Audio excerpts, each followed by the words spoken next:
Mr. Harrison, anything you want to say before sentence? Yes, I want to say something. This has been a very emotional and tragic situation for both families. Face the judge.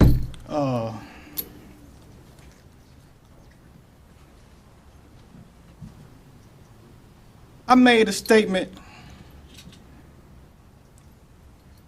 and I revealed my truth of what happened that night, my involvement with Miss Turner. Yes, the children witnessed us argue. I can tell you this, though. I did not disrespect their mother in front of them. I did not put my hands on Miss Turner, period. I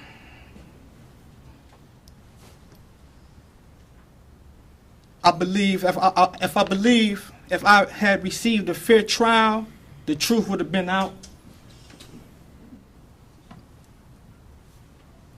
And this situation would have been done a long time ago.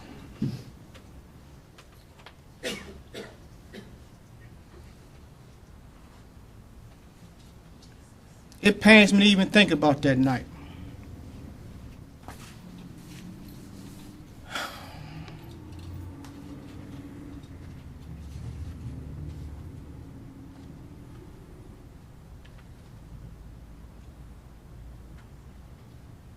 I failed Shandar. I failed her. If anything, I failed her.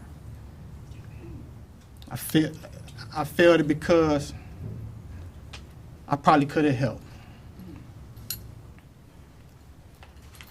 and didn't. To the families, I have my deepest condolences, and I'm sorry for this loss. That's it. Well, the court is convinced you did far more than fail her. The court is convinced that you murdered her, and that was what the jury concluded.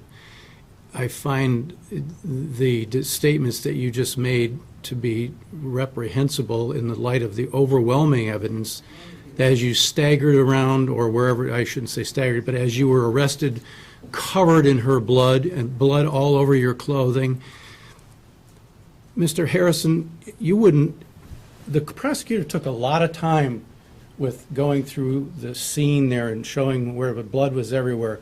I submit to you that a Boy Scout could have came to the conclusion of what happened in there and who was responsible for it. And the legislature, as counsel has stated, decided what the sentence is in a case such as this. It is mandatory life without the possibility of parole. But I can assure you that had the conviction been anything other than first-degree murder, had it been a second-degree murder where the possibility of sentence was up to life, I would guarantee that I would craft a sentence so that you would never see a day outside of bars. As far as I'm concerned, your actions were absolutely reprehensible, and what you did to those children, in front of those children, you should never be forgiven for. I will happily impose the sentence that the legislature dictated. The defendant is sentenced to life in prison without parole, 0 days credit, consecutive to his other prison cases which he committed that he was on parole for, so that even were you able to get out, which you're not, you would do this sentence after you finish those sentences. $68 state cost, $130 crime victim assessment. That's all.